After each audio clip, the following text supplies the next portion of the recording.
Bonjour à toutes et à tous. Encore une fois, merci. Merci de venir ici en direct ou en différé afin de prier. Merci de donner alors que toute notre société ne nous apprend qu'à prendre. Aujourd'hui, je voulais vous proposer une prière particulière. Tout d'abord, je vais vous parler de la lumière et de son importance. Dès le début de la Bible, elle est évoquée dans la Genèse. Dieu dit que la lumière soit, et la lumière fut. Mais quelle est donc cette lumière qui apparaît avant même la création du soleil et des étoiles? Ne vous êtes-vous jamais posé la question? Cette lumière dont parle la Genèse est la base de toute création. Il est donc capital de s'y intéresser pour l'équilibre de nos vies et celle de nos frères. Si nous savons travailler avec elle, nous pouvons changer bien des choses. Dans nos prières, dans nos méditations et même à plusieurs reprises dans la journée, imaginons-nous entourés de cette lumière divine que Dieu a créée. Car cette lumière dissipera en nous les mauvais courants, les mauvaises énergies et nous réharmonisera. D'ailleurs, si vous étudiez la physique, vous constaterez que les récentes découvertes ont tendance à montrer que la matière n'existe pas. Plus on étudie en détail la matière, plus on découvre qu'elle n'est qu'une forme d'énergie, soit une lumière condensée. Et sûrement avez-vous déjà constaté les effets de la lumière sur vous. Regardez, quand il y a plusieurs jours de pluie, votre morale a tendance à baisser. Mais lorsque vient une belle journée ensoleillée de printemps, vous sentez l'espoir revenir et votre morale est au beau fixe. Et même chez les malfaiteurs et les bandits, avez-vous remarqué qu'ils préfèrent toujours faire leur trafic dans le noir, dans une ruelle sombre, une cage d'escalier obscure? Et que s'ils sont dans une grande lumière, ils ne se sentent pas à l'aise. La lumière dissipe donc les ténèbres, et si nous nous entourons d'elle quotidiennement, cela peut améliorer bien des choses.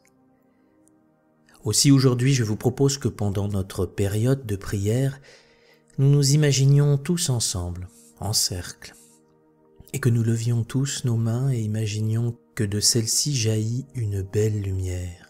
Et ensuite, toutes nos lumières fusionnent et forment un grand rayon qui vient toucher la terre et tous ses habitants. Que cette lumière aille soutenir toutes celles et ceux qui servent Dieu, toutes celles et ceux qui sont perdus ou dans le désespoir, et que cette lumière aille également dissiper toutes les ténèbres qui cherchent à envahir le monde. De la même manière, au moment de prier pour chacune des personnes de la liste de ce soir, tous ensemble, nous fusionnons les lumières qui sortent de nos mains en un seul et puissant rayon qui viendra soigner et harmoniser celles et ceux à qui nous pensons. Et pareillement, Amen, je vous le dis, si deux d'entre vous sur la terre se mettent d'accord pour demander quoi que ce soit, ils l'obtiendront de mon Père, qui est aux cieux. En effet, quand 2 ou 3 sont réunis en mon nom, je suis là, au milieu d'eux. Jésus est là, au milieu de nous. Remercions-le comme toujours. Et comme il est dit dans la Bible, Jésus est la lumière du monde. Suivons-le, afin de ne pas être dans les ténèbres. Inspirons-nous de sa lumière pour la projeter à notre tour.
Merci à toutes et à tous d'avoir participé à ce moment. C'est un instant très précieux. Nous sommes peut-être loin les uns des autres, mais avec ce groupe, nous formons une fraternité autour d'un noble idéal. À l'heure où ce monde se déchire, où chacun ne pense qu'à rejeter la faute sur son voisin, vous êtes là, afin de faire triompher la volonté de Dieu. Et c'est magnifique. Gardez espoir, gardez courage. Souvenez-vous de ces instants où vous êtes entouré de lumière et à chaque moment, vous vous sentez dans le doute, la peur, la crainte. Reliez-vous à Dieu et ressentez sa lumière qui jaillit de vous et vous protège. Paix et amour à vous tous.